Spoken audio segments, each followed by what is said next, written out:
बरतानिया में मौजूदा वज़ीर-ए-आज़म 2026 में सर कीर स्टार्मर ही रहेंगे, या 2026 में आप देख रहे हैं कि जो कंजर्वेटिव के साथ हुआ था कि एक साल में आप देखिए कि उनके कई वज़ीर-ए-आज़म तब्दील होते रहे और तब्दील होते रहे, फिर उसके बाद वो खुद भी तब्दील हो गए। सही। बिस्मिल्लाहिर्रहमानिर्रहीम। बहुत शुक्रिया वसीम भाई। देखें, एक परसेप्शन है और एक मॉरल ग्राउंड है। अगरचे के स्टार्मर को 100 से ज्यादा एमपीज की हमायत हासिल है और उन्होंने लिख के दिया है कि we have full confidence on president, prime minister, उसकी लीडरशिप के ऊपर जी। लेकिन दूसरी तरफ 90 का नंबर आपने बताया कि जो ओपनली कह चुके हैं कि हमें कॉन्फिडेंस नहीं है एंड ही शुड रिजाइन। अच्छा, आपने वेस्ट स्टेटिंग की बात की है, जो हेल्थ के मिनिस्टर हैं या फर्स्ट सेक्रेटरी हैं। जी जी।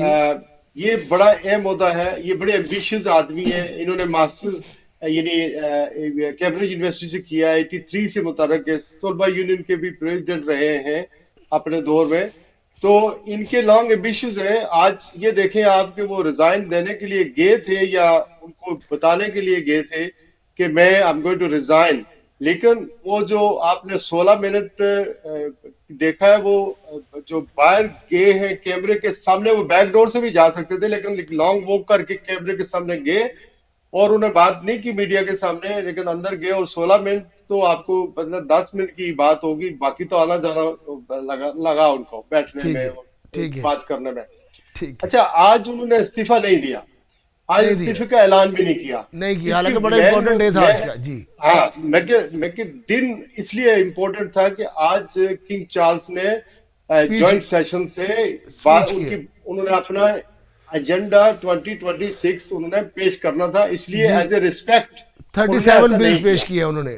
37 बिल्स जो हैं वो पेश किए, उसके ऊपर काम होगा। जी, ये पूरा एजेंडा 2026 ईयर जो है इसके लिए है और अनटिल नेक्स्ट ईयर, और इस हुकूमत का ही एजेंडा है। और ये इन्होंने जो कुछ लिख के दिया होता है मौजूदा गवर्नमेंट ने, ये मौजूदा वज़ीर-ए-आज़म, वही एजेंडा, तो इस वजह इन्हें रिस्पेक्ट इन दैट मैनर। उसके बाद पार्लियामेंट का इजलास हुआ, बहुत सारे यानी कि जो किमी है उन्होंने बहुत सारे उनके ऊपर वज़ीर-ए-आज़म के ऊपर हमला किया, उनकी कारकर्दगी के ऊपर। अभी ये किंग की जो स्पीच है इसके ऊपर डिबेट शुरू हो गया है। कल का दिन इंपॉर्टेंट है क्योंकि कल सुबह वेस्ट स्टेटिंग ने तकरीर करनी है और एनएचएस के हवाले से जो रिफॉर्म अभी तक हुए हैं या आगे लाने जा रहे हैं उसके हवाले से बात करेंगे और कल ही कोई ऐलान हो सकता है। अच्छा, अभी जब 81 का नंबर आप याद रखें, जब किसी भी पार्टी के पाल जो लीडर होते हैं यानी ना एमपीज होते हैं जो पार्लियामेंट के अंदर, वो अगर 81 का नंबर क्रॉस कर जाते हैं तो ये बहुत बड़ा नंबर होता है कि उस वक्त लीडरशिप या जो वज़ीर-ए-आज़म होता है या लीडर होता है पार्टी के ऊपर, उसके ऊपर प्रेशर पड़ जाता है कि इतनी बड़ी डिवीजन में हो चुकी है पार्टी के अंदर, तो उसके ऊपर एक मॉरल प्रेशर होता है। Although he has majority still 400 कुछ एमपी जो है, जब इलेक्शन हुए थे तो लेबर पार्टी ने इलेक्शन जीता था, तो इतने एमपी स्टिल अभी तक मौजूद हैं लेबर पार्टी के पास। लेकिन अगर 81 का नंबर क्रॉस हो जाए तो फिर लीडरशिप की कंटेस्ट और जो लीडर होता है वो चैलेंज उसके ऊपर सवालिया निशान बन जाता है। तो आई पर्सनली थिंक कि केस स्टार्मर के ऊपर इमेंस प्रेशर है, और यहां पर जब तक केस स्टार्मर यानी रिजाइन नहीं करेंगे, मेरे ख्याल में इनके पास लीडर भी कोई नहीं है। एंडी बर्नम की बात कर रहे हैं, वो मैनचेस्टर का मेयर रह चुका है, जो आप बैठे हुए हैं, उन्होंने बड़ा अच्छा काम किया, लेकिन he is not an MP. अब मसला ये है कि कोई साउथ का या लंदन का तो एमपी जगह उनके लिए नहीं बनाएगा कि लेकिन गुजारिश ये है शहराज खान साहब, जिस तरह आपने विजिटिंग की बात की है कि बड़े कॉम्पिटेंट हैं, लेकिन उनके लिए भी ये बहुत बड़ा चैलेंज है कि जिस कॉन्स्टिट्यूंसी से लेबर पार्टी के प्लेटफार्म से उन्होंने इलेक्शन लड़ा है, वो बड़ी जो उनकी जो इलेक्शन है वो बड़ा मुश्किल से इलेक्शन जीते हैं। 500 समथिंग वोटों का डिफरेंस आया है।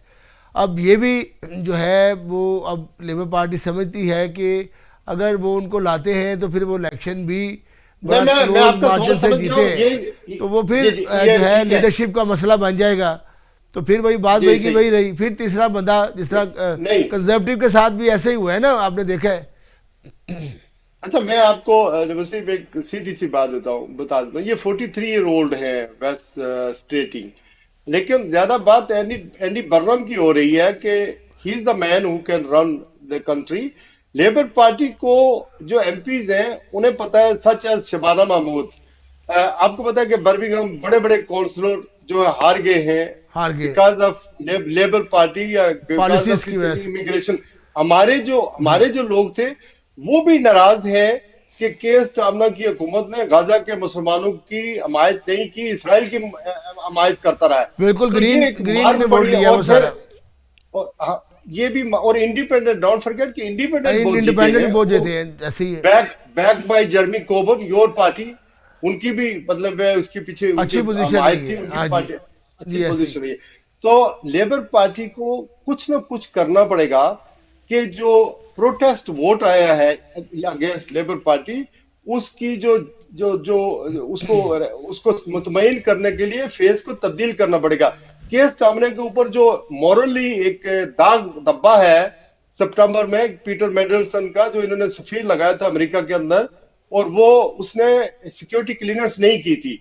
उस वक्त से प्रेशर है, अनंत सरवर और दूसरों ने कहा था कि आप छोड़ दें, और ये छोड़ चूंकि एमपीज ने उस वक्त इनके ऊपर प्रेशर नहीं डाला कि आप छोड़ दें, चूंकि 7 मई को इलेक्शन आ रहे थे।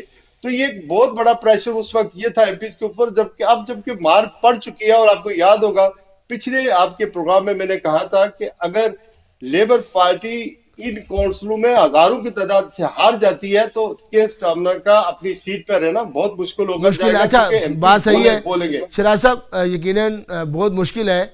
और आगे जिस तरह आपने कहा कि 81 एमपीज भी जब उनके खिलाफ वोट दें। कुछ बात करें नाजर फराज साहब के हवाले से, जो 5 मिलियन पाउंड का गिफ्ट है उसकी इंक्वायरी शुरू हुई है, पार्लियामेंट की कमेटी कर रही है।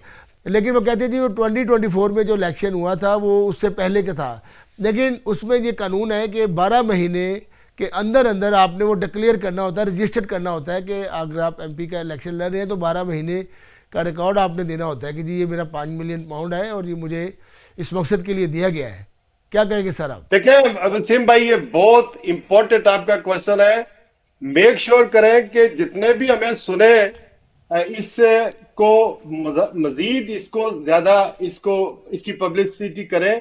चूंकि Nigel Farage is the man जिससे चैलेंज है डायरेक्ट मुसलमानों को, चूंकि उनके एंटी मुस्लिम जो जज्बात हैं, एंटी इमिग्रेशन उनके जज्बात हैं, ये इनको फंडिंग अमेरिका से भी मुबैना तौर पर कहा जाता है आ रही है। और ये जो क्रिस्टोफर हार्बोन है जो जी थाईलैंड में क्रिप्टो बिल्कुल, करेंसी के सबसे बड़े बड़े बिलियनर है जी। बिजनेस बिलियनर है, बिलियनर हाँ नहीं जी। बिलियनर्स हैं, इन्होंने इनको फंडिंग किया 5 मिलियन। ब्रिटिश बिलियनर ने जो थाईलैंड में वो दिया है, उसके बाद उनकी इंक्वायरी शुरू हो गई है। तो बरतानिया की सियासत में इस वक्त भौचाल सा है। लंदन में आप क्या देख रहे हैं?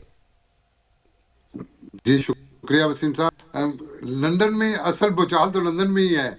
अच्छा। ये ज्यादा आजकल जो बरतानवी पार्लियामेंट में एक क्योस की सिचुएशन बनी हुई है। आप देख रहे हैं जैसे कि कुछ पता नहीं चल रहा कि कौन रिजाइन कर रहा है, कौन हुकूमत में रहेगा, कौन हुकूमत बनाने वाला है।